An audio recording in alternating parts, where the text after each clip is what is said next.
I want to thank everyone for being here, and especially thanks Selena for sharing her knowledge with us. And I'll say a little bit more about what we're about to see and contextualizing it. But first, I thought it would be great if we could go around and just say who we are, and in layperson's terms, not in Rubicon's terms, what we do at Rubicon. So instead of job title, what you do. For some people, it might be obvious, the title, but for some people, it might not be. Okay. Do you want to start? Yeah, my name is Patty Harper, and I've been working with Selena over the last few months as she's been putting together the program she's about to give you. I do marketing stuff. I am Portia Brown, a Waggler Live enthusiastic. Yes. So I support individuals or participants on their journey to financial independence. So helping people improve their credit scores, helping with money management, so budgeting, and then making sure that they have access to public benefits. So any type of benefits that they may be eligible for, we screen them and we also sign them up or support them in signing up for public benefits. I am Tracy Rodarte Young. Welcome.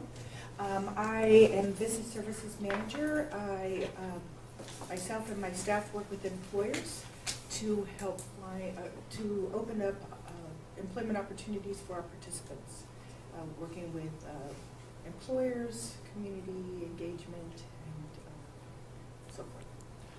Thanks, Tracy. I'm Wes Reed, and I manage Rubicon's information technology infrastructure. I am Abby Yim. I'm the Development Director, so fundraising and marketing.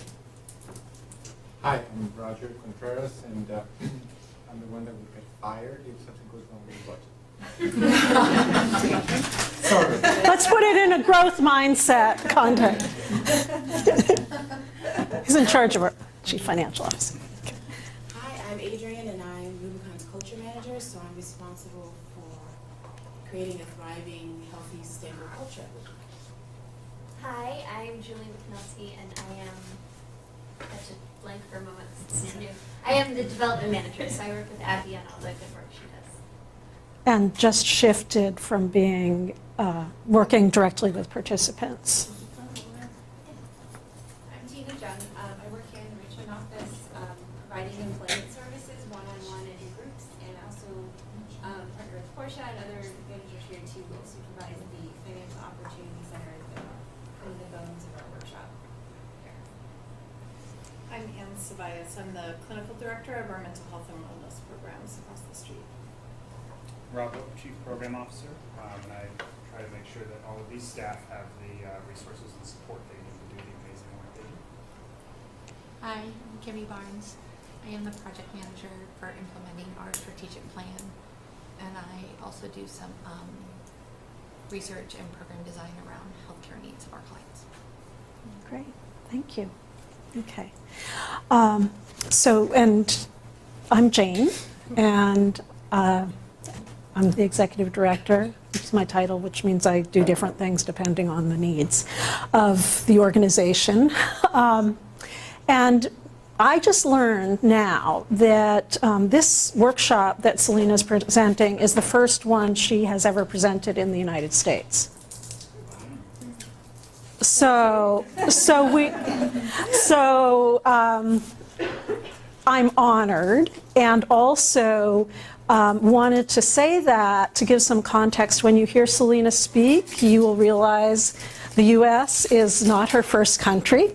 And when I've known Selena for maybe 8-10 years,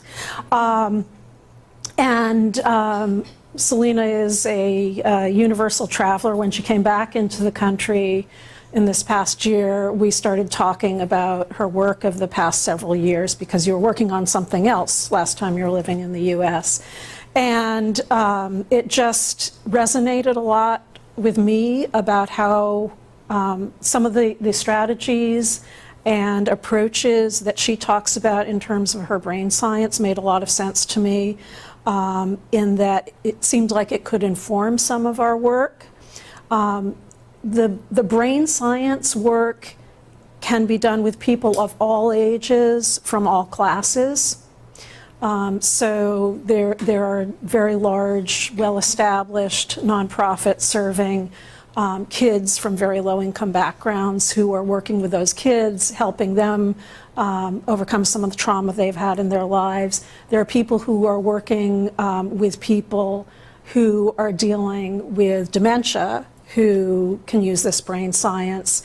There is Selena has a colleague in San Francisco who is specifically looking at brain science in terms of helping folks reentering the community from the criminal justice system use brain science to address the trauma that they've had in their lives. So this is applicable to everyone. What I did want to say is that what I saw in terms of some of the slides is that some of the language is a little different. So the language that resonates with people in Australia might have different connotations in this country. So we did a little bit of work to try to make it a little bit more culturally appropriate. If things come up for you, please understand that there's the best intent, and feel free to gently let Selena know if something kind of hits you the wrong way, because she's going to be doing a lot more workshops in the US, so it would be helpful for her. To get that feedback from me personally. Yeah, and so just please understand it's coming from a place of good intent, and try not to let that get in the way of your considering this information. Probably just language differences. Yeah. The words people use for different things. So we talked about the use of the word deficits, and that's not something that we use in our work, and we try to have a strengths-based approach, and we do recognize trauma is something that comes up a lot in Selena's work. So anyway, just wanted to say all that, and don't want that to get in the way of your deep appreciation for the information that Selena's sharing with us, and I'm so grateful to you for being here. Thank you for So having me. thank you. So let's get started then. So I'm a neuroscientist. I've been working in the lab for about 20 years. Doing mainly animal research around addiction, so trying to understand how addiction changes people, basically, and there's more reasons for that. So I'm not going to talk about today. So 2 years ago, I got very frustrated in my lab because there's a lot of information that's incredibly powerful that every person right now on the planet could use in this next minute to make a small difference in their life. It's all based in the brain. And I thought, how come this is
yeah, this is something else.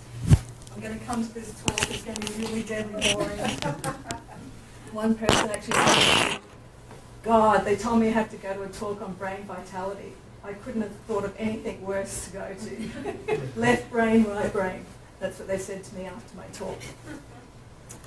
So the truth is that you're right in both of these, or each of these scenarios, and that's because your brain is a massive computer, parallel processing computer, and from the minute you wake up in the beginning of the day, whatever you're telling yourself inside, actually your computer goes out and finds all the evidence to support that thinking.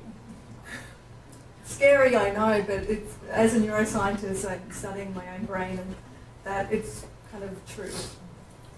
And so what's the consequences of this is that how you feel and how you think actually shapes your brain. Circuitry, your decision making, and your future, your life. And as a neuroscientist, I hear so many people out there doing all sorts of things. I'm thinking, no one ever talks about the brain. We don't teach children in school very well. We don't teach anyone. We don't teach medical practitioners, psychologists. They have fundamental, rudimentary, anatomical understandings of the brain, but no one seems to have the practical, simple things that you can use your brain, the strengths of your brain, how to control your own brain. So how do we know that feeling and thinking actually shapes your brain?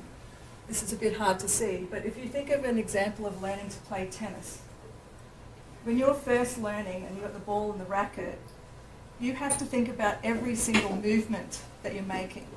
That goes into one part of your brain called the striatum, which is a very specific part of your brain that's for learning, new learning. And this takes time. So as you're learning to play tennis, each thing takes a number of trials over a number of weeks. And before you know it, you don't even think about throwing the ball and hitting it or taking a glass of water. You don't think about those movements. Why is that? Because that step-by-step learning, once you form the concept, goes into a different part of your brain called the lateral striatum, which is for automatic behaviors. So I think it's just from that one slide, you can see that if you're thinking negatively or if you're thinking that you're not capable of something, that becomes an automatic habit. And if you don't believe me, you can try it out on yourself sometime. I'm going to show you all the tricks to do this. So our brain is a muscle. It has to be exercised. And it has to be exercised in a good way, because you can also exercise it in a bad way, as we just discussed. So for me, this was critical to get this information out and develop tools and techniques that we can give to people so that they can try and shape their brain in a kind of in a better direction in some sense, or a more helpful direction. So we are in a knowledge-based economy in the Western society. Because of inequality, actually depression and anxiety and all of these issues are actually on the rise, even though we're getting more abundance. And so you have to ask yourself why that is. And the truth is that people that you're working with here, as we try and reintegrate them into society, or each of us just trying to cope with being in society, the truth is we have to deliver knowledge. That's the new kind of world that we're all going into. And that's the sort of people we have to help them create knowledge. And they're the kind of jobs that are going to be in the future. Because the industrial economy is finished, more or less. It's on its way out in these major economies. So the truth is, the decisions you're making are based in your brain. And you can use intuition and reasoning. And optimal decisions use a combination of these two things. So I pull this picture out because I like to remind everyone that the first step for everything is in the brain. It starts in the brain. And I put the brain there because often I feel like we'd leave brain out of conversation for everything. And what I've learnt since coming out of my lab, where I sat very comfortably for 20 years, dealing with animals and not people, was that people don't really understand basic parts of the brain. I thought, because I've been dealing with it for 20 years, I just assumed people knew what the amygdala was, what the prefrontal cortex was, and how it's driving your behaviour. And this woman looked at me one day when I brought her into my lab, and she said to me, "Selena, the only thing I understood about what you've said is I have a brain lock." And so in the beginning I called it brain unlocked, but I've since moved to NeuroSpark Labs since moving to the US because people don't want brain unlocked as a name because it's too in their face. One thing I've learned about the brain is people don't want to think that you think they've got a problem. And so I've learnt that as well. When I see the brain as a strength, I see the brain as strong, I see all these people as so strong, and all I think about is the strength of the brain, not the weaknesses, but most people, we've couched brain in terms of mental, and so people think of it as a weakness, and so they don't want to talk about it, or you're implying that I have a problem, is kind of what I get when I start telling people about what I'm doing. So there are three brains, in essence. There's the lizard brain, the reptilian brain, there's the middle brain, the mammalian brain, and this is the neocortex, which is our thinking brain. The reptilian brain is the one that's most evolved. It's evolved for the longest period of time, and it's essential for our survival. So it's the most highly evolved part of our brain. the neocortex, which is our thinking brain, is still evolving. Many people are driven by the reptilian brain, and I'll give you examples of why that is. It was set up for our survival. You know, once upon a time, it was there. If you see a snake, you had to escape the snake to stay safe. But now, chronic stresses and worries are now our snakes, and our brain is operating in a similar manner. So I'll tell you some of the consequences of that. So the thing that I got really frustrated by was the fact that people didn't understand, or they don't like to talk about the fact that emotions and feelings drive behaviour. Because we always like to think about intelligence, and the top part of the brain is driving and being rational, and we're always making decisions that are rational. But think about something like this. If you have two options, someone said you can have $800 now, or there's this 85% chance you could win $1,000, what do you think the majority of people choose? Yes, because they want the immediate satisfaction of knowing that they're going to definitely have $800, right? So that's the fear of loss, which is coming from the lizard brain, basically. So what happens consequently if emotions are driving your behaviour? Well, it leads to a lot of errors in decisions. So for instance, eating the second donut, drinking the third beer, undersaving for retirement, needless conflict, blaming others, marrying the wrong people, accepting the wrong jobs, and wrongly invading countries as a, go from the donut to war. Yeah, right. But yeah. So what they term these things is a fixed mindset versus a growth mindset. And this is from Carol Dweck's work out of Stanford. So a fixed mindset means that you're just smart enough, you don't need to do any more work. Whereas a growth mindset means with enough effort, you can always change and grow for the rest of your life. So what's your mindset? This is the interesting thing. Out of these things, do you believe intelligence is fixed at birth? Do you believe some people are creative and others aren't?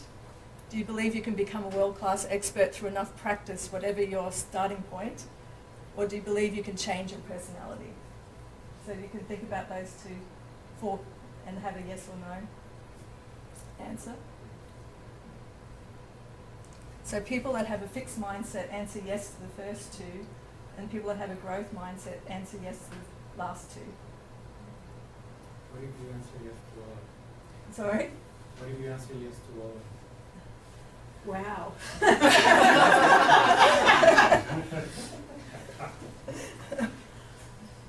So you think intelligence is fixed and you can change your personality? No, I'm asking. Oh, right. Well, generally no one does. It's a pop quiz. So generally people fixed. Oh, you were thinking that I said no. That's why you're the CFO. You ask all the questions. Okay, so people have a fixed mindset, believe that fundamentally people don't change. It's someone else's fault. They like to push the blame outside themselves. They don't really like to take responsibility for things. They feel stuck because of their circumstances. They don't believe that with enough effort they can change that circumstance. And this is the classic of when I came out of my lab to do this work. I'd talk about it and people say, oh, my sister could really do with meeting you. Or my father would really do with what you're doing. Rather than I'm saying, well, this is, in my view, is for everybody. Because if we want to change the whole conversation about brain and health, we have to fundamentally each believe that we can change ourselves before we can change other people. And often people think it'll be better when they retire. But the key really to effective leadership for learning, decision making, health, and overall well-being is to have a growth mindset. Is there a way to convince somebody with a fixed mindset to have a growth mindset? That's the number one question I get asked as soon as I finish my talks, and especially I did that whole of Department of Health in Queensland, and that's one woman said, how do I get my colleague at work who's got a fixed mindset to change? So one thing that you learn very rapidly is that you can't change other people's behaviour, but you can certainly influence everything around you by you changing yourself. It's very potent. Because people start to think, I want what she has. They won't do it straight away. This is this is something that takes a long time. And that's the other thing. I'm not into short-term solutions because they don't work. I'm into hard work and long-term. And I'll tell you a bit why and how the brain works and why that is. And I'm not saying I'd love to be able to do that. And I hope over time, that's the goal with this work, is if we show people about the brain, we start teaching it from a young age, we've moved across society, this will be common knowledge. People will be, in my view, this is like smoking was 25 years ago. The fact that people don't know this is terrible. And I believe that once upon a time we all smoked and thought it was fine, but now this is the new brain fitness revolution that's underway. It's slow, it's been going on very slowly for a while, but I really believe by the end of the century, it's going to be just like Fitbits and everything else, but probably better. Because actually everything starts first in the brain. You know, if you want to exercise, you want to eat better, you've got to first of all change your mindset. So if this is true, why don't we all strive for it, and why is change so difficult? And the reason is because of hardwiring in your brain. These are two neurons that are best friends, they've been hardwired together. And this is why changing is so hard. If it was easy, everyone would be doing it, right? But why is it so hard to change these pathways that have been driven in? And that's because neurons do hardwire together. They're meant to keep us stable. But the beauty, and to drive a new one, is hard work, and it takes a lot of time, but it's totally possible, and that's the new science showing that you can change your brain until the day you die. Whereas once upon a time we thought that was not possible. So there's that thing where you've got the hardwiring, which is the brain you're born with, the environment you grow up in, and the experiences you have. But there's some things that are also blockers. If it was just as simple as changing some of those things, why isn't everyone doing it? Well, let me show you some of the other things that make it just that bit harder over time to change your brain. That is chronic stress and insecurity, the happiness U-curve. I'm going to talk to each of these quickly. Trauma and poverty, and aging. What do I mean by stress and insecurity? Well, I think it's clear that there's less people doing more work than there used to be, for sure. There's the digital disruption, which is creating a lot of insecurity. So when I'm giving corporate talks, what I'm hearing a lot, and these are people who've been around for 25 years, is they don't know how to deal with digital disruption and what it's going to mean for their workforce. They don't know what to do because they're so used to doing it this way, and they've always done really well, but they can kind of sense that it's not going to be like that anymore. Governments aren't going to pay for this brand management or whatever it is that they're currently doing. How do they cope with that? How do they help their workforce cope with that? That kind of thing. So it's the innovation mindset. How do we drive the innovation mindset? So stress and insecurity, what's happening inside your brain? Well, this activates the oldest part of your brain. Stress and insecurity is like a snake to your brain. And you can go from being relaxed 1 minute to being anxious, and then you can be in full-on panic. And this is being driven by the amygdala inside your brain and some other parts, other circuitry too. So I am simplifying it. It's much more complicated than this, but the main message for you to understand is that these things are activating your brain circuits. So they activate the amygdala. Not only that, this is like chronic repetitive stress and worry also shrinks some of your neurons in the top part of your brain, which is the prefrontal cortex, which actually makes it harder to make rational decisions. So what am I talking about here? This is the snake coming into your brain. It activates the amygdala and helps you escape from that worry or from that being eaten by a snake. And then normally what happens is it gets activated, makes you safe, and then it gets deactivated. What I'm talking about in this modern world is where you're getting chronic little activations. And if you don't learn how to control that and turn it off, it gets super activated. What's the consequence of that? It sends cortisol, which is a stress hormone, and some other hormones, to the top part of that thinking brain and shuts it down. You can't make rational decisions. It's really difficult. And that's why you can see with kids, like they're staying up all night studying before an exam, or they're activating that cortisol, makes it even harder to do well in a test. Or we're going for a job interview, and they're not going to give me the job. So that's sending cortisol to the top part of the brain. It's making it impossible to do a good job during a job interview, for example. These are just basic, stuff about the brain, information. I don't know if anyone read the Atlantic article about the happiness U-curve that was published in December 2014. So there was a global study looking at general happiness across the world, from your worst possible life to your best possible life, scoring 1 to 10. And what they were able to show is that there's a general trend down in happiness between the ages of 30 and 50. I know, surprising, isn't it? You should read the article. The journalist was quite funny in the article. And what they showed was that this also occurred in apes. So there's a biological reason behind that happiness U-curve. And one hypothesis is that the typical midlife crisis, which we all know about, may be preparing people for aging past 50, getting them motivated to prepare for aging. So aging in of itself is actually can be stressful, in the sense that this is the extreme example at Alzheimer's, but it goes on a spectrum between, just aging itself can actually drive a fixed mindset. And I've been I did a workshop last week for 50, 70 to 90-year-olds. They just loved it. And so the idea here is you can start doing this when you're 80. You don't have to wait now. You don't have to do it for 3-year-olds. These are 80-year-olds that can do this now, to drive their mindset change, to keep them healthier. And so this is an extreme example, of course, but the idea is that you want to fight up against aging through your brain. Is that why people tend to get more politically conservative as Yes. they get older? Yes, and thank you for pointing that out. That's where I was going with that comment, is that if you meet married couples and they talk about their different parents, this is what I've been interviewing a lot of people at 90 to 100 to see the vital people. What are you doing? Let's pass back your wisdom.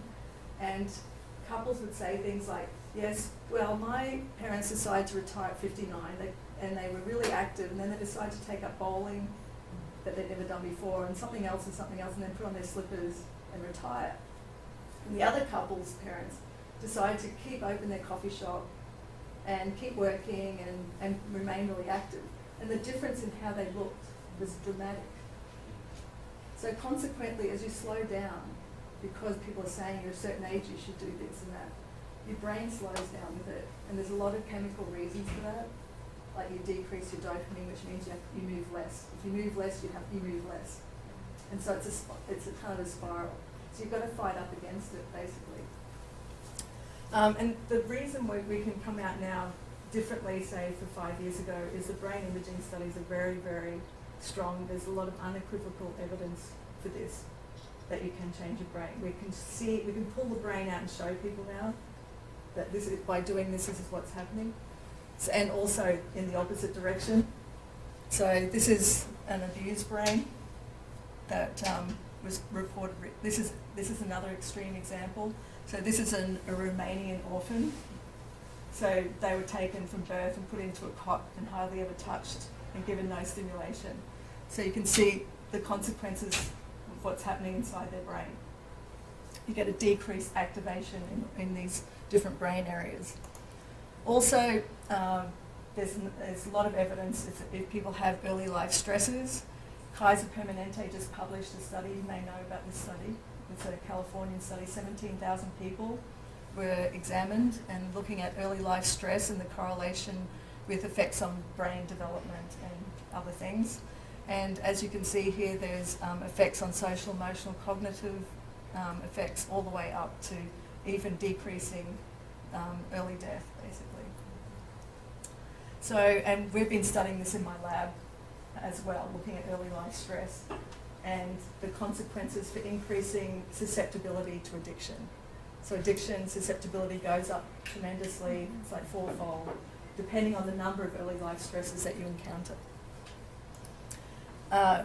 Also, learning and education outcomes are affected. The number of words that, and this is the Clinton Foundation and Mark Benioff who are now putting reading into Children's Hospital, where the doctors have to prescribe reading. And it's not just reading to kids, it's singing, talking, reading. The number of words kids are hearing is less. So by the time they hit primary school, there's already a twofold difference in the number of the words that kids are hearing. So you can hear that, you can see instantly that that means that they're already coming in slightly behind. And this is not all kids, this is just some particular kids. And then lastly, in terms of incarceration then, if you look at people that are incarcerated, there's a significant increase in the number of people that didn't complete high school that are incarcerated. This is in the United States. So you can see how early life stresses and education outcomes and all of these things contribute to effects on learning and the brain. But that's enough of the bad news. Let's go to the good news. And that is that the brain can change forever, and every single brain can change.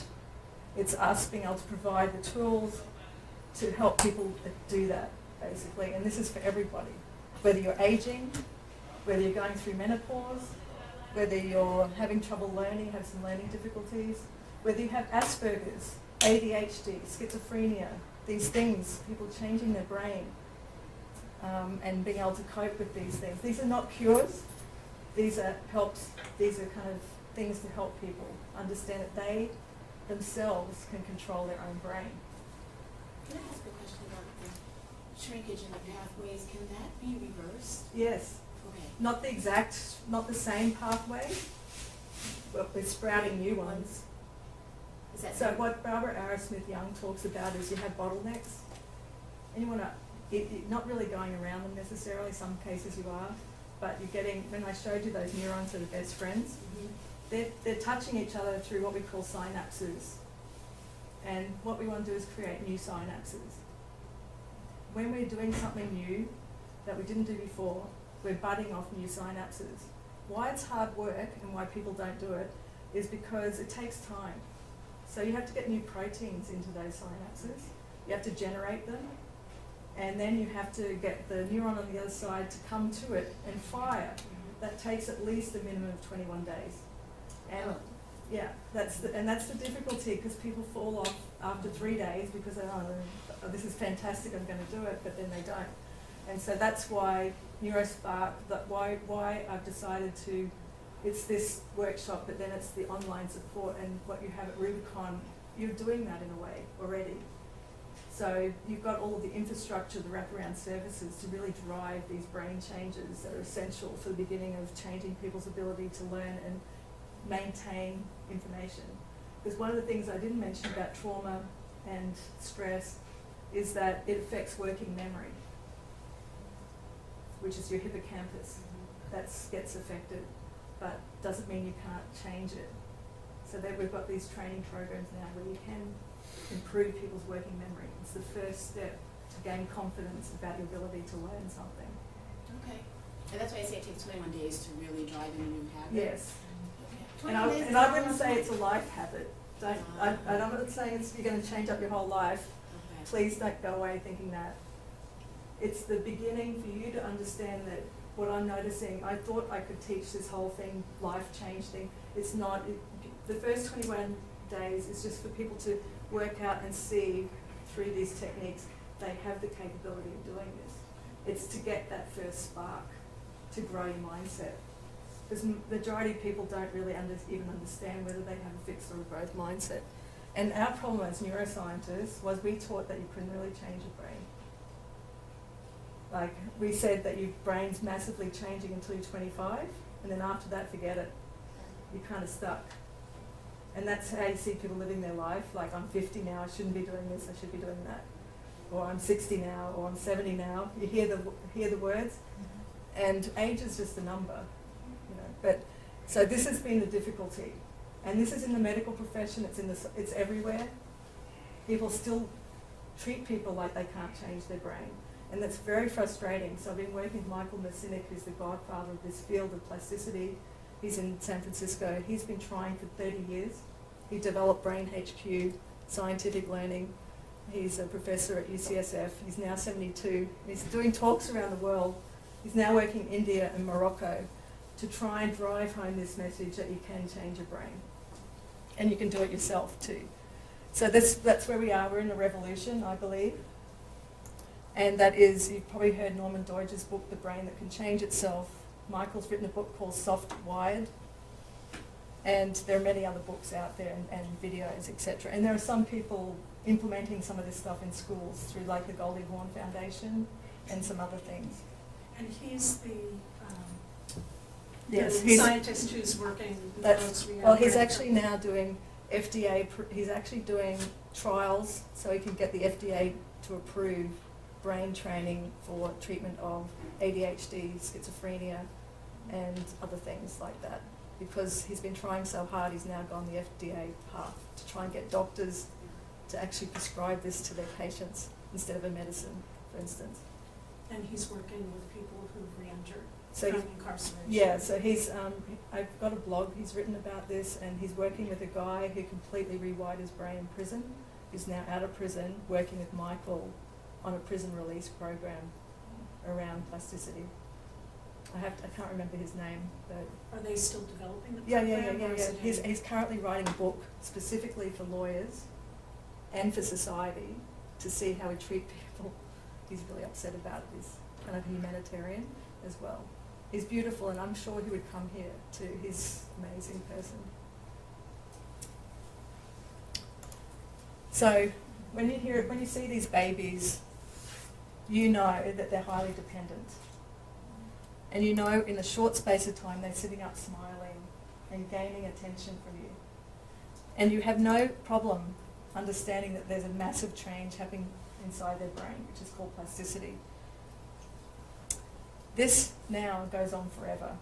It's not as easy as it is when you're a baby or up until you're 25. Your brain's more plastic. The older you get, the plasticity gets harder to drive the changes. But the truth is you can drive them. It's not the same as when you're 0 to 10. That's why learning a language up until you're 3, a second language, is much easier than when you're older, etc. So, Selena, can you say more about what's going on between 6 and 14? Because So- there are far more synapses, Well- 6 than at birth, and then So this 14. is, well, basically it's fine tuning. So that's massive, but then you're actually fine tuning the networks so that they're becoming more tailored and specific to specific, behaviours, for instance. And you mentioned personality earlier. Does personality get born as part of this, or is personality totally outside of this? Is this more about, Well, like, personality. what's the link between behaviors and personality? So you're born with a personality, there's no doubt about that, and you can see it between children and how similar or not they are to their parents. It's not about changing basic personality, it's about stimulating your brain and keeping it growing and learning to learn, and believing that you can learn and that kind of thing. And I really believe people do change personalities over time as well. You are born with a basic personality, but the idea with a growth mindset is you can change parts of it that you don't like. It's a choice that you can make. I know, amazing, isn't it? Scary, but it's not meant to be. It's very potent, to be honest, and that's why I came out of my lab. I was writing a book chapter on the molecular mechanisms of learning to be resilient. And I was studying the hippocampus and stress pathways. And then this person at MIT had just done this amazing work showing that you can learn to be resilient. Some people are really born resilient, but you can actually learn to become resilient. And I thought that is so powerful, and this is by changing pathways inside the brain. So this is super ages that are 80 versus middle ages, 50. This is looking at their memory scores from 35 to 80. Notice that these super ages lines aren't going down, they're going up. This is the dotted lines are kind of the normal trend for an average person aging. And so they've measured their memory, then they've looked inside their brain, and they've looked at the hippocampus. Sorry, you can't see it very well, but basically you can see the hippocampus volume is the place where you store memories, one of the places. And the hippocampus size in these super ages are the same as 50-year-olds. So 80 to 50-year-olds, their brains look similar. And the fascinating thing, I talked to a person that does aging Alzheimer's research, their brain can have plaques and tangles, but it's protected by this kind of growth mindset because they're stimulating new neurons all the time. So, Someone who has dementia, are they able to do this just because cognitively are they able to? well, it just depends on the level of where they're at. So I definitely believe, and Michael's got the evidence here, he's got all the data showing that with mild cognitive impairment, they can improve that. And I have another slide here to show you can protect, it's not a cure, it can protect against further decline. So it would be an intervention for early onset signs of dementia? Yes, very early onset. And I mean, obviously, if someone's fully demented, it's very difficult to then reverse something like that. So is it also, if it's a help to prevent it, is it, or to offset it, is it also a tool that will prevent somebody from getting dementia in the first place? So That's- you can, That's why I'm here, because like the younger, the better. That's why I'm here, because so not just that reason, but just in general. In general. And not only that, see, people think of it, in the beginning I thought I was doing personal development. This is not personal development, this is health and well-being.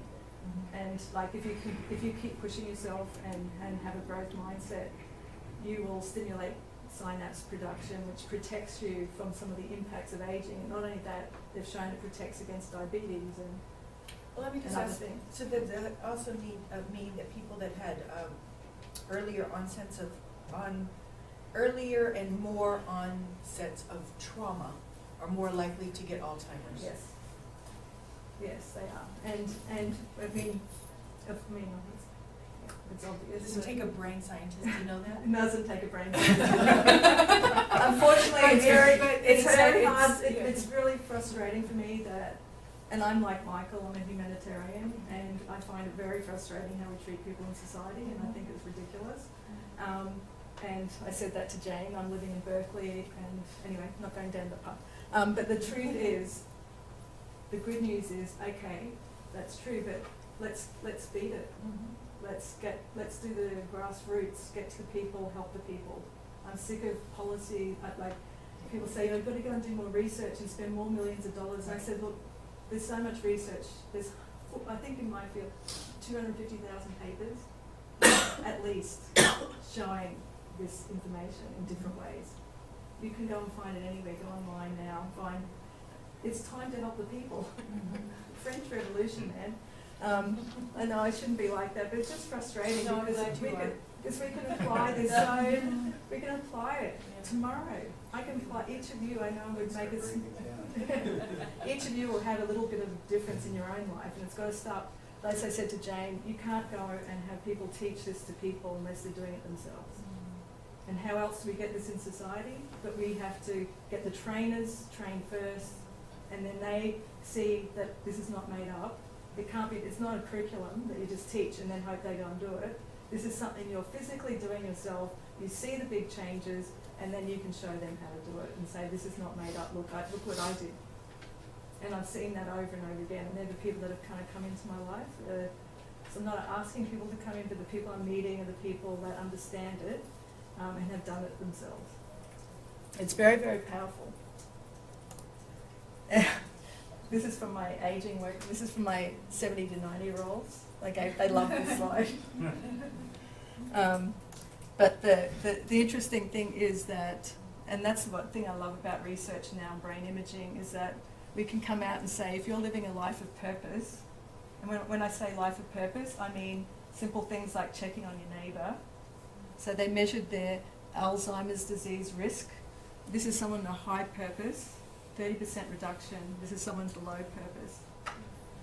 And that's like simple things about giving back. They're healthy for your brain.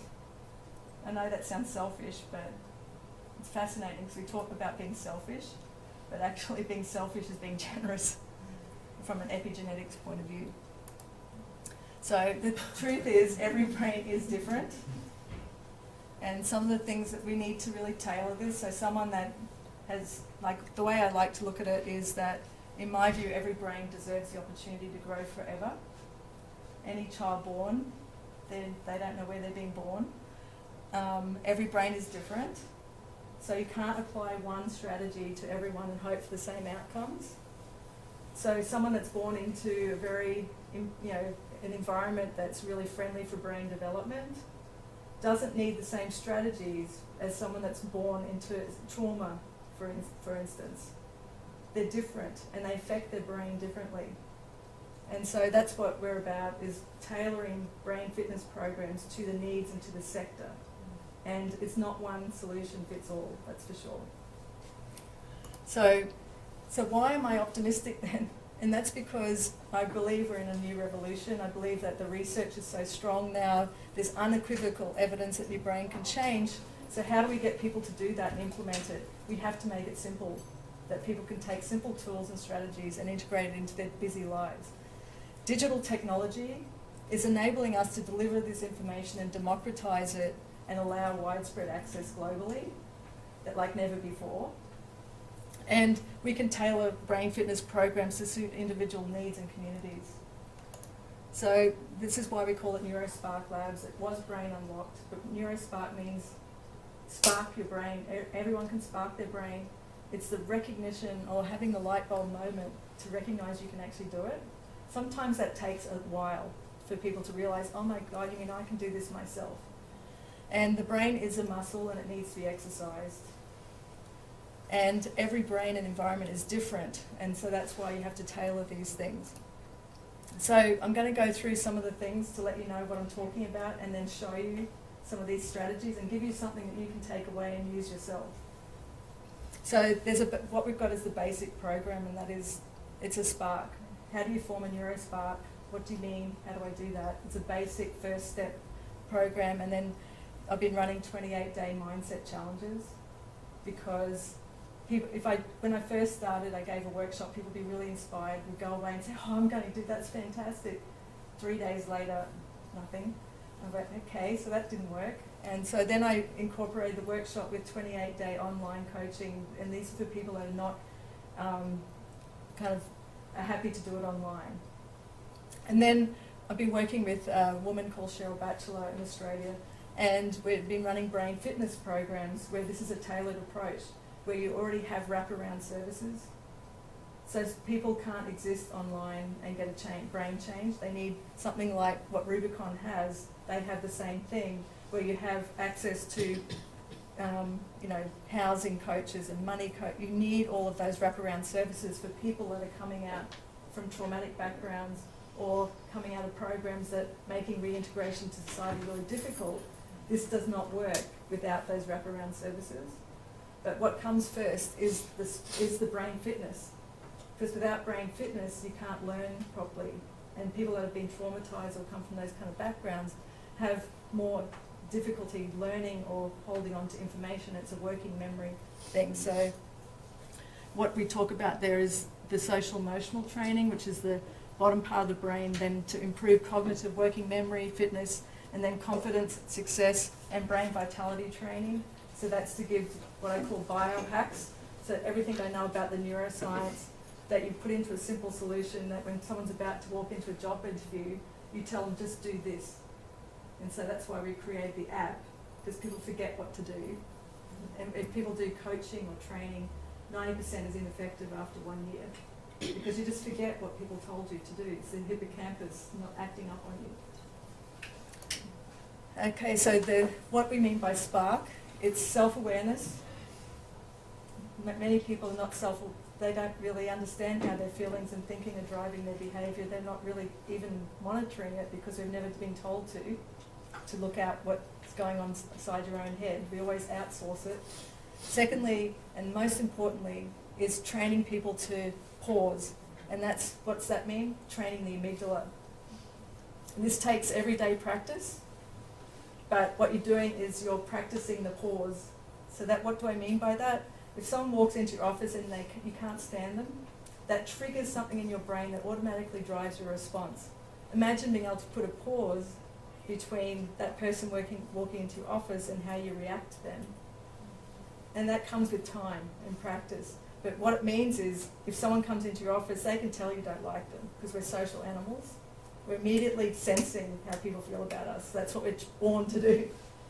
So imagine if you could just change that up in terms of how it's going to change your work environment, for one, or your home environment.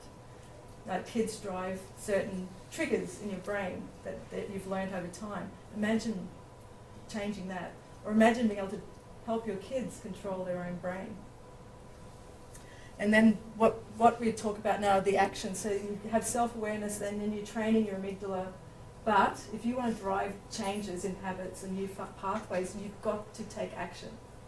And this is where most people really don't make the big changes. And I've been out there, I've worked with a lot of people in very many different areas, and what they're doing is they're taking in people that want to change or feel really bad and make them feel good for about a day, like through different kinds of therapies and stuff like that. But what they're not telling them is, you've got to take action to change. The actions drive the new synapses inside the brain, and it takes repetitive action. The same actions every day, day in, day out, for at least 21 days to drive these changes.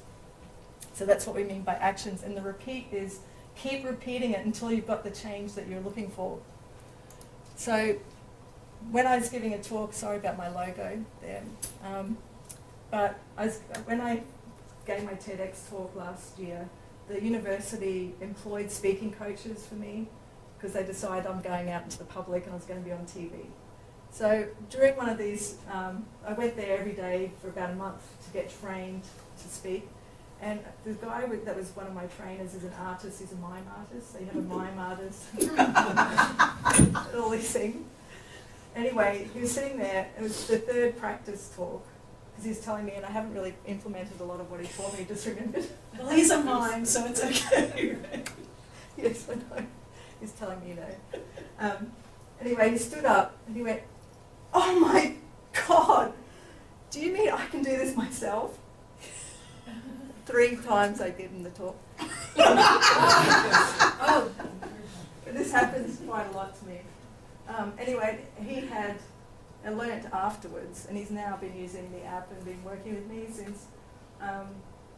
He had been taking antidepressants for 4 or 5 years. He had been in lawsuits with the university, was suing him for something. It was driving him crazy. He was so angry. He'd used all his money to sue them back, this kind of thing. He nearly killed himself at one point because he was in a really bad way. And he was going to work, and he's typing in for his password, psychopath, because he's so mad at the people that were suing him. And so he goes, and so then the next day he changed his password to something he loved about his children. And then, some of the recommendations for actions you can do to change is to take a new route to work. I know that sounds funny, but your brain gets new dopamine by doing that, because you actually have to think about where you're going rather than being automatic in how you're driving. He goes, "I had no idea that would make me feel better." I said, "Yeah, I know, it's based in the brain." And then, so just by, they're simple things, but the brain is so powerful and so visual. It's like totally how your brain is wired, that you go in and a psychopath word will take you straight to that lawsuit. And so you're starting your day thinking about the lawsuit, even though it's like 4 years ago. I've had many cases like this, and I can go on and on, but they're all the same example, but it's what I call the light bulb moment, which is how we got to the logo. It's the recognition that you have the ability to change yourself. It's called self-directed neuroplasticity. It's bringing your brain back to yourself. Don't give it away to other people all the time. Don't ask them to solve all your problems all the time. Bring it into yourself and work it out yourself. And not only that, it's so powerful. It's driving new synapses just by you making that recognition. It's like making your brain feel fantastic. It's amazing. Yes, and then, so the self-awareness, what do I mean by that? Well, I created the Brain Vitality Index. There's a lot of reasons why, but the idea is it's a mobile app to give people the tools. So there's a lot of reasons. Women came to me and said, "I need something every day," because they'd go away, do nothing, and they said, I need a tool. And so I developed an app, and it's still under development. I'm changing it up a bit, but the idea is you go in there and you can say how you're feeling, and it's a scoring system, and then you get the recommendations for the actions to change that feeling and thinking in that moment. Because the key for change is, just say you wake up in the morning and think, oh, I can't do that, I'm not good enough, I'm not going to get that job. Then you go in there and you immediately change that to the opposite. And it will then, and you have to keep doing it. It's not like once off will work, because you have to change your brain. And then you're going to train the pause through the mindfulness training, which I'll show you. And then basically what happens consequently over time, your brain starts to change. This is not easy. It's really hard work. But I wouldn't be here telling you this unless I think it's going to have a dramatic effect on your life. The key, what I've noticed too when I did this and teach people how to use it, is people still don't use it. So people, I originally put it on an app store, and that's going to change too because people don't get it. So when I end up on the news, I got 3,600 people downloaded overnight from the launch I had in Brisbane.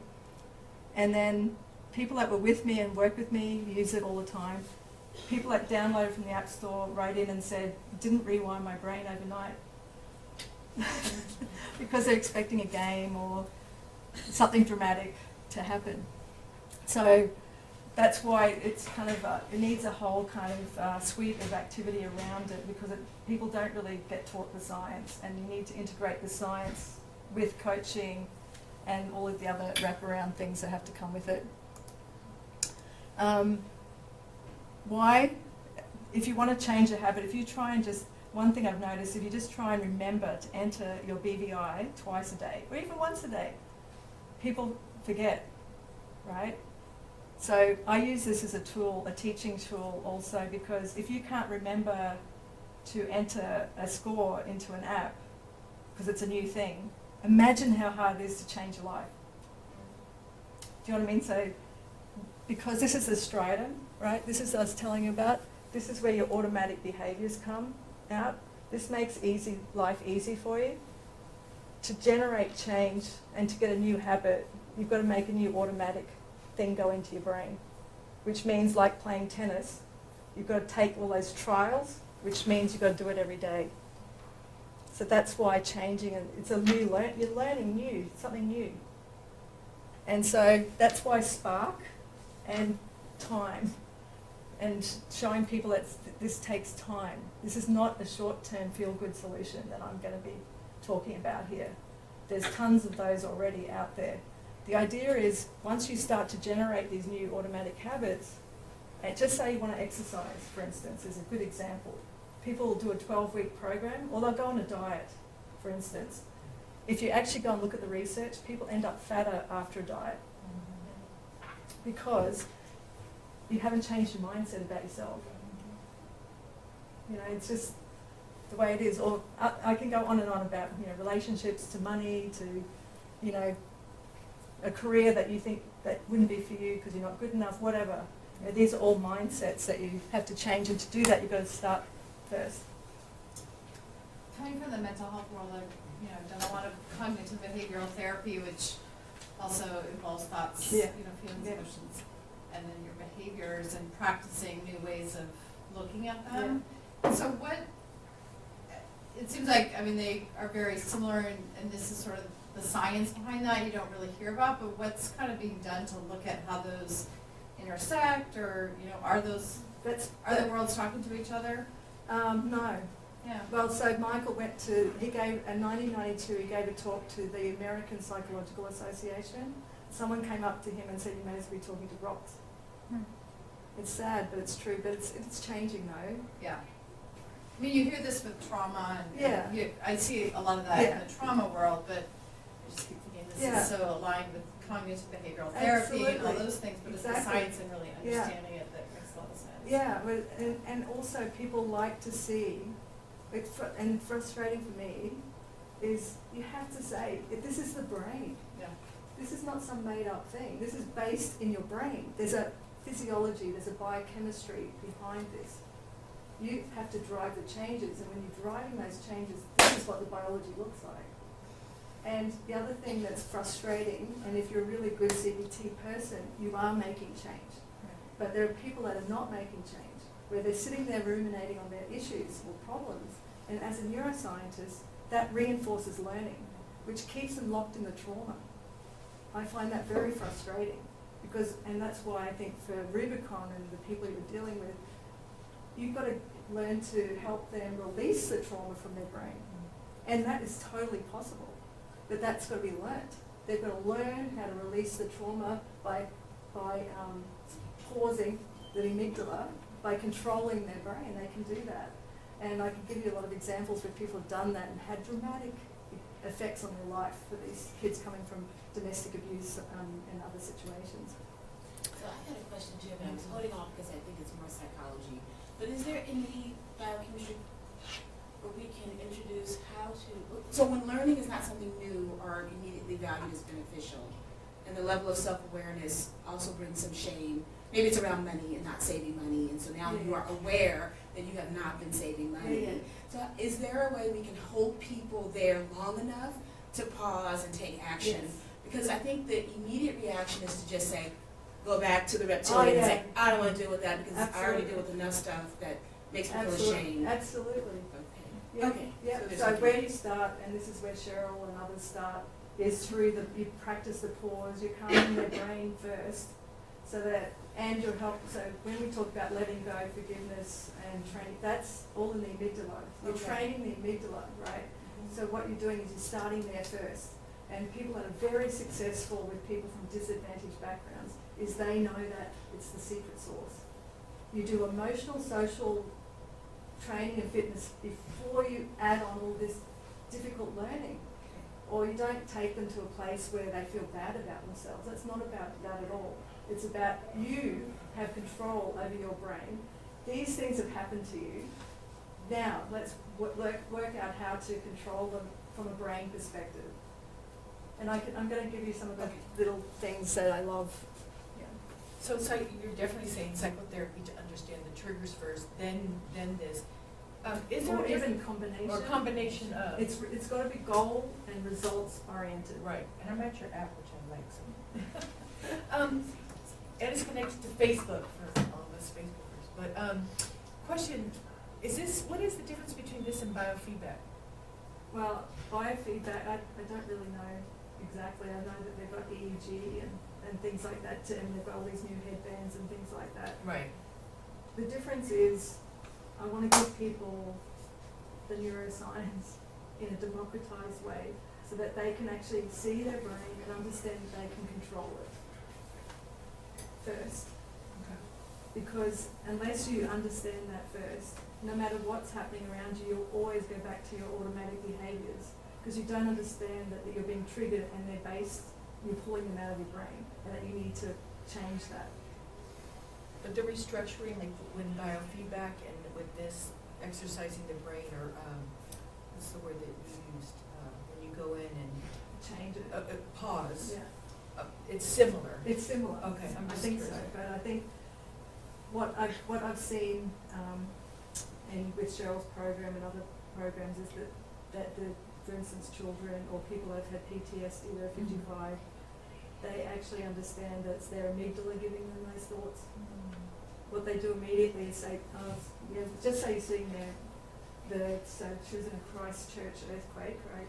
So a loud sound will trigger her, she'll go into meltdown. So she'll just say, oh, that's my amygdala, and she'll stop it immediately. Or for instance, if your amygdala is full of stress and worry, then you have strategies in place to immediately calm that. And it's a learning mechanism that you're doing all the time. It's not enough to do it once a week. You've got to do it every day in the beginning. If you're really traumatized, this amount of work is much harder and longer, basically.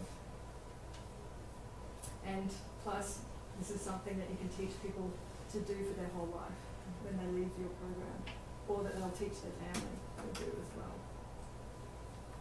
That's the hope.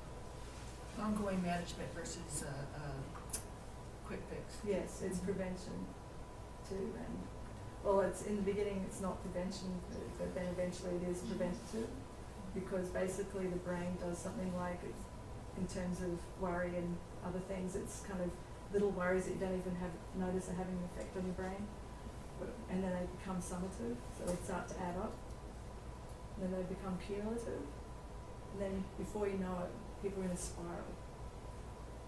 And that's a very dark place and very difficult to get out of.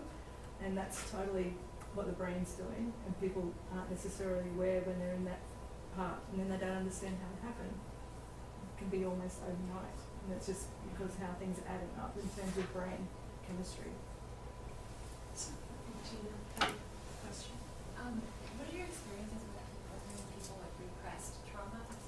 If they're not aware necessarily of what it is that their triggers are and trauma, what is going on to assist people who are not quite aware? Yeah. Basically, in terms of a program like this, everyone can do with calming their brain anyway. Okay, so just deal with the behaviors that are coming up. Yeah, I think so. And I'm not familiar with repressed trauma and what happens consequently, so that'd be something that I think you would have a professional dealing with. What I'm talking about is just brain fitness strategies of if there is trauma, and if it's repressed, then that's something kind of more complicated, I think. But if there is trauma, this is the things you do to calm your brain. And it's for all of us, to be honest. And I'll show you why. It's not just for trauma, this is for everyone, basically, for their whole life. And so this is the pause. So I'm going to show you now the strategies that they use every day. So basically this is your amygdala, how to train your amygdala. And I need one volunteer.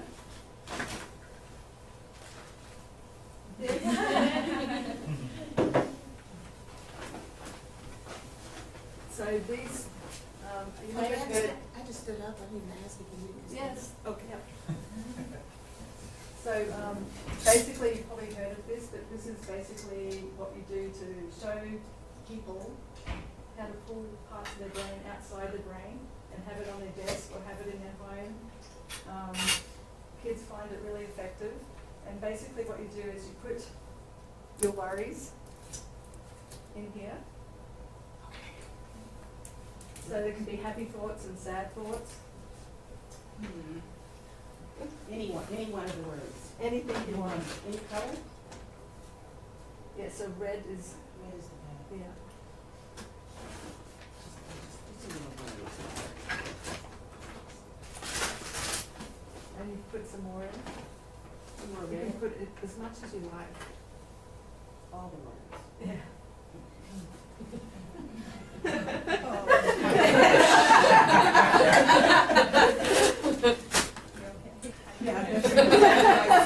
And the more honest you are, the better. Let it all go. Okay. I left my beads around for other things, but these are happy thoughts and sad thoughts and all sorts of things. So what happens is, so this is your amygdala in your brain. So when you have all these stresses and worries, basically this is what your brain looks like. That's what's happening inside your brain. So you can see immediately how it was clear before you could see through it. That's when you have really calmed and controlled your brain, which means you can think very clearly and make rational decisions. So what they do is, I'm going to give this to you for being a nice volunteer. And so what you do is if you are feeling stressed or worried, just say you wake up in the morning, you're worrying about your kids or food or whatever it is that you're thinking about, you just shake this up. Then what you have to do is you have to breathe while all this settles. And then this becomes clear. Okay. And you take really deep breaths through your belly. And this is how they teach the kids to calm their brain. And they do this in the classroom 3 times a day. And there's different schools are using these strategies, and it's having dramatic effects because the kids can then learn.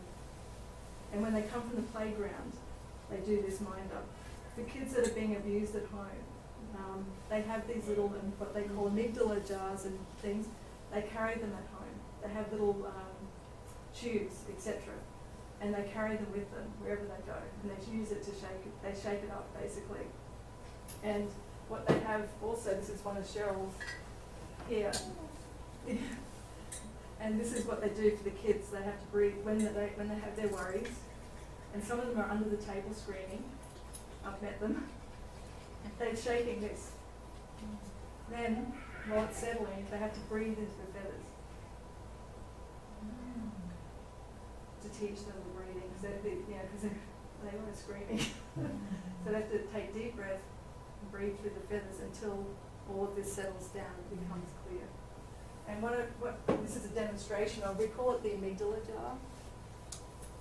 And this is what, if it's clear, and say you have more happy thoughts than sad thoughts, then you can see that it looks different. And it settles a lot faster. Doesn't mean that you don't have stresses and worries.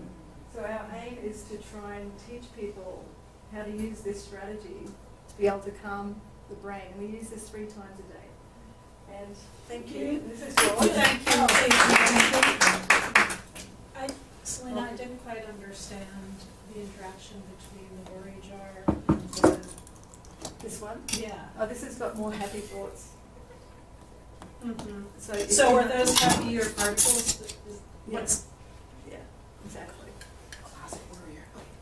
So, It's the way I've designed it. It's the way I've designed it, basically. so do the kids have 2 different jars? No, they don't. They only have one, mainly with the feathers. Okay, so that's just to demonstrate. This is today, yeah, just for today. And plus this is for my daughter, because she wanted one that could match her colours in her bedroom. So I've got a teenager who's a teenager right now. So I'm trying to, I say, if you're angry, it's only affecting your brain. And so try and teach her these strategies, because I wish I was taught them when I was her age. And she vaguely listens to me and goes, yes, Mum, grabs it and walks away. But And James doesn't need he it. doesn't need it, no. Fortunately. Well, it's awesome, and it's, they can get on board and see and understand how it's a really, really effective intervention. But when you talk about, like kids who are being abused at home, like obviously that's heartbreaking. I'm just wondering what kind of response or what the relationship is like with like a public health perspective, or thinking about like the upstream, issue. Like we can develop good interventions, but we don't want a world of kids sitting under tables having to manage I agree the with you. abuse that they're suffering, right? So is there, like, where do those conversations happen, or where there's a connection between like the interventions or the things that are reducing abuse in the homes and the Yes, adverse I child agree. experiences, Yeah. along with the interventions Yes. for the real life reality of the extent to which that is Yes. happening? So you won't believe it, but obviously we've got to get to politicians and health, people in charge of health and police and corrective services and child protection services, which has just happened for me recently, because I guess because of my background or whatever. So I was just telling Jane that in April I'm giving a talk to the whole heads of corrective services, child protection services, police, and they're arranging a conference, which is a future thinking conference, where we're inviting all the politicians to come. I'm doing that in June. And you've got to start somewhere. One, we've got to help the kids immediately. And in Australia anyway, I can't speak very much, and you would know more of this, is the guy that's the head of child protection services wrote me a huge email. And I went and met him, and I said to him, what you told me is exactly right. And it turns out that he was abused and went on to use drugs and was homeless, and then he rewired his brain. He decided to give up drugs because his girlfriend was pregnant, and he decided to have the unborn child over taking drugs. And he's now 15 years, rewired his brain, got rid of his rap sheet. He's now a colleague of mine teaching social justice, and he's also the head of child protection services. So he can go in and he understands the situation as he's seeing it. And he really believes that this information is essential to get to people in terms of helping people understand what's going on and trying to improve education and get out to disadvantaged communities and actually implement some of this work. Give people these tools that they can use as well. Because even though kids are born that way, often this happened to their parents also. So if you want to break a cycle, you have to start somewhere, and that's, I believe, education is important, but also tools and strategies, and it's got to go all the way. It's got to start at schools, and it's got to go all the way through, and that's one with retirees, and it goes across the lifespan. But until people themselves fundamentally don't think they need to change, how can we get other people to change? And that's what I see in families, and I just think it's really important that we start somewhere. And if I can make a difference here, and then you can give this to someone else and that can make a difference, it's a flow-on effect. And I didn't come out of my lab for a long time because I didn't think I could make a difference. And my son went to Cambodia and he came back and he was with people, all their parents had been killed and they were living on palm leaves in a river, and they were giving them books and rice. And my son was at a private school and was going there, and he came back, he was 15, he came back and I said, did that feel weird that you're a privileged person giving out rice and books to these kids in the middle of nowhere, and these kids are so happy to. And he said to me, Mummy, you've got to understand, the world is not fair, it's never going to be fair, stop fighting for fair. If you can make a difference, make a difference. And so the next day I started doing this. So that's what this is about, and because I think I can make a difference, and I already have for some people, so I've just got to go one step at a time. And then I think it's a flow-on thing. So, and then once individuals can see that they can make a difference, then people will start doing it instead of saying, oh, it's too big a problem. I can't do that. So that's part of it. And I want you to meet Chantel. This is her amygdala jar. And this is Cheryl, who's made a huge difference in a huge number of people's lives. She's Indigenous. And I got the news and she phoned me straight away and said, I totally get what you're doing. She rewired her brain completely. She was born into trauma. She was stealing food for her family to eat. She was abused in every possible way. And then she made a change at 20. And so she understands the neuroplasticity concept. But now she's a director of this Shaping Brains program. She takes in people from all sorts of backgrounds. She's managed to get kids that had Asperger's, understanding empathy. She has kids with ADHD.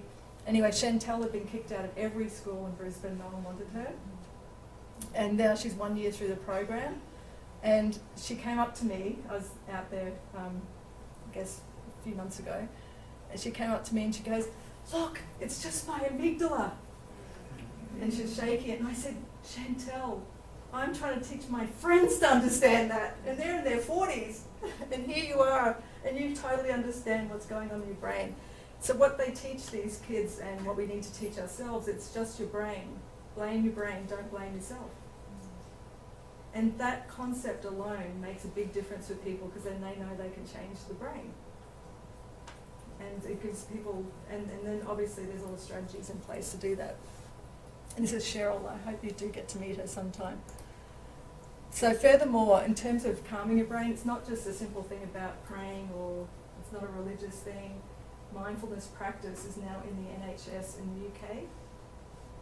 So what that means is if you go in and you've got problems to a doctor and say, I'm not feeling great, I've got all these things happening, they give you 6 weeks of mindfulness practice training before you're allowed an antidepressant. And this is on their public health service. So the doctors have to write mindfulness practice.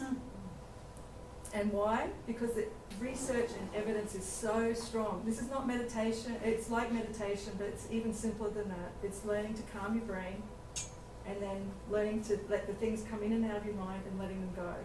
What you're doing consequently is your brain's not holding on to them, and so you're not forming those synapses related to that thinking and feeling. And basically what you're doing is you're training your amygdala. So when people say let go, people say, oh, what does that mean? What do you mean by that? Letting go is a practice of training your amygdala to not hold on to the information, and it takes time and practice. They've shown this increases the structural areas of the front of your brain. So they've done all the brain imaging studies now to show that. Also reduces aging, normal aging, and you can see the increase in thickness here. And a study that just came out in Harvard showed that mindfulness practice is as effective as going to a meditation retreat. So if you just do 1 minute a few times a day, where you just take these deep breaths and let things come and go, even if you want to use the amygdala jar in the beginning, it has a dramatic effect on your brain health. So I think that before we didn't actually have the research to show that. So let me give you an example. So I bought you a special treat from Australia. Probably not good, but anyway. So these are mint slice. So they're dark chocolate mint. Yeah, we like them. You want to pass them around, just hold it. Have Am one I supposed each. to eat one? Not yet, don't eat it yet. So while people are passing that around, can I ask, just getting very concrete, Spark, the self-awareness pause, the amygdala jar is about having a tool An to action. enforce the pause. Yeah. And sometimes, Cheryl, the Benevolent Society came behind me to build an app also, so we can have like a mindfulness tool that people can have with them in a phone wherever they are as well, because it's hard sometimes to have something like this. This would be good for a desk at work, for instance, or for in the training rooms or that kind of thing, you know. And so the self-awareness, Yeah. when you say Spark, is this, the self-awareness is before the pause? It's the first step. So what, So that's why I have the app for, which is the ratings from 1 to 10 for people, and for actually changing it somewhat because it's a bit more complicated and people didn't like reading all the words. So my new app that I'm building, you actually select a whole range of different feelings because it can be much broader than it was originally. and do you have a non-tech tool for the self-awareness? Not at the moment, but I Okay. mean, for the retirees, we've built it into a workbook, Uh-huh, but we want to be able to collect the data. yeah. So the key in all of this is to measure what you're doing to show that it has an effect over time. So if we were to engage in this practice, either Yeah. us as a workforce or the program participants or both, would we then ask people to use the computer lab, to use the app? Yeah, I think so. I have to think about that a bit further because I have to think about that. But yes, the idea is, and that's what I show you, is that's the basics first. The mind up stuff is the secret sauce. And then for people that have a huge amount of trauma or other issues in the background that would be tailored in terms of the cognitive fitness, the learning, and that's a program that you use for 15 minutes a day, which is a computer-based program. And that's the one Michael developed. So I'm working with him right now. And you can use, and I have a provider status where you can do library loans. So you can actually have, say you have 20 people come in and then they rotate out, you can swap their names in. But in my humble opinion, if you really want people to improve their learning outcomes so that they can get better educated, to get higher levels of education, which I think is the key to getting better jobs, not just any job, but getting a career, is to get them into good education by showing them they have the capability of doing that. Then I would love them to do this for a long period of time, at least a year or so, like doing the cognitive fitness.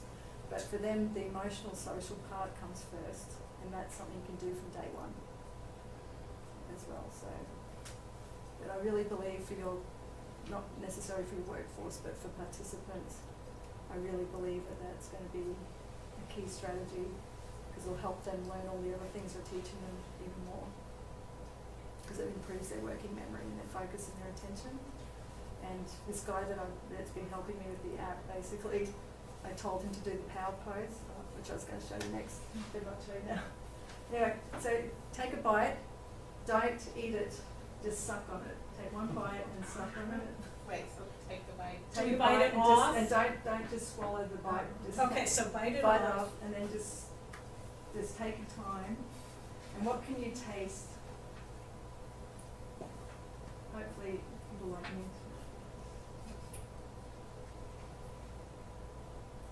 We can't talk. I know. I don't know, dark chocolate. Did you get some mint? And yet, No, take another bite. Take a bigger bite. Probably not good for diabetes prevention. But anyway. So basically what I'm trying to show here is that if you take your time, instead of just eating it down straight away, if you do this with food, it's called mindful eating. And it basically stops you having the second one, but it also enhances all your senses. And you'll notice a lot more if you take your time eating it. So it's an example of what they call mindful eating. And when you start to do this in all aspects of your life, in terms of mindfulness, like paying more attention to how beautiful and how lucky we are, that kind of thing, it actually has a very potent effect on the brain. So just a couple of things in terms of action. So that's one action. There's what I've built into the app is a whole lot of different actions, all based in neuroscience, what I call little biohacks. So they're taking basic chemistry of your brain and turning it into a simple thing that you can do right now to make a difference if you're feeling stressed. What we've shown is that these reduce stress hormones or improve blood flow. They calm the brain, improve decision making, confidence and performance. One of them is walking. And people will say to me, oh, but I can't just go out walking, I'm at work. For instance, why walking matters, it increases blood flow to your brain. So it's not just about how you look and your health, it also increases blood flow. If you're at work, just stand up at your desk. So there's a lot of research showing that if you sit down all day, it's got very, very negative effects on your health. And you can get a standing desk, or even if you just stand up, even for like 10 minutes or 5 minutes in the hour, makes a huge difference because you're getting your circulation back. Because when you sit constantly, because you get really focused on your work, you can go for hours and not move.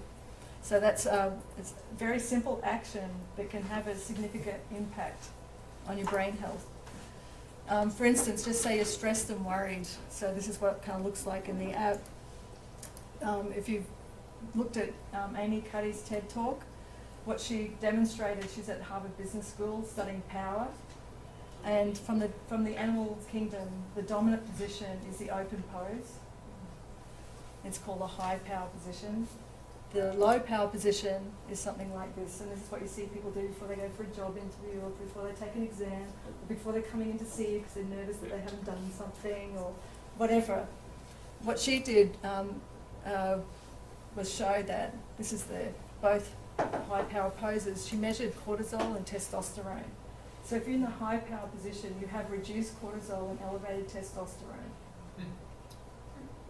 I know. So I do this before I'm giving a talk. What we call it is the Wonder Woman pose. And this is something you can practice just to reduce cortisol alone. If you're feeling stressed and worried, just go to the bathroom and do the power pose. Or in the morning, do the power pose for 2 minutes. It's very, very effective. And this guy who's from Mexico that had been working with me, he's having trouble getting a job. And I said to him, you've got to do the power pose. He goes, what's the power pose? I said, I need you to push your shoulders back, because he was kind of nervous. And I said, when you're going in for that interview, just push your shoulders back beforehand, practice at least for 5 days beforehand to reduce that cortisol and to make yourself feel more confident and present. So some of these strategies you can give to people in your program too as they're going in for job interviews, but also it helps to calm their brain. So it's got a double whammy effect. And some of these things I put into the app too, because people just forget what to do, and it's to help them remember how to do it. And so last bit was about repeating and to get the kick off. Basically, if you don't do that, see these little synapses here? Then if you don't repeat it, so if you only use that once a week, it's going to do nothing. You need to keep it up and keep practicing it, because basically what's happening is that you're actually changing a circuit. So you're actually not getting rid of these connections, but you're softening off the hardwired connections that drive your stress and worry and your negative thinking, for instance, and then you're creating a new circuit, a new pathway in the brain. And the first step is to calm your brain. And so I think I just went through each of these different things, but basically what I've been doing is a neuroscience talk first to show people about their brain and to show all of the aspects that are based in the brain, then to introduce basic training in terms of Spark, and then in terms of social emotional fitness, there's a tailored brain fitness program around Mind Up curriculum, cognitive working memory fitness, which is Brain HQ, CogMed, and these other techniques that you can use depending on where people sit in terms of cognition and working memory. And then there's the confidence, presence and vitality training, which come afterwards to help people improve this kind of thing. So far I've been doing it in schools, universities, corporate leadership and professional development programs, retirees, women's and men's wellness. They don't have all of these aspects. The people that do a combination of these other fitness programs or actually have wraparound services. So they have these sectors, normally in disadvantaged communities like in Cheryl's program, and people looking at doing prison release programs, and looking at cognitive impairment in aged care community where they actually have people supporting them. So this is not something you just go home and do online if you have different kind of things happening. So, to finish, basically you're never too old to dream or have a new goal, no matter what age you are. When I gave my talk at the Village Retirement Group last week, you can always grow your mindset as well as saving for retirement, but this can be done by anyone, anytime. This woman came up to me at the end and she said to me, she's 80, and she came up to me and she said, wow, today I was told I either have to take a higher level, because she's working full time, I either have to take a higher level position for the Salvation Army or I have to retire. And she goes, I'm going to do what you're doing. That's what I'm going to do. So she's now at the retirement village getting people that are at home that didn't come to my talk to try and get them to come out because they feel, you know, scared about coming to a new talk or doing something new. So we run these weekly workshops for 4 weeks, teaching people about their brain and trying to drive a growth mindset, basically. And these are in people that are 70 to 90. So I think it can be done across the whole lifespan. Kids are the easiest because they're more open-minded and they take it up more easily. Anyway, thank you for your time.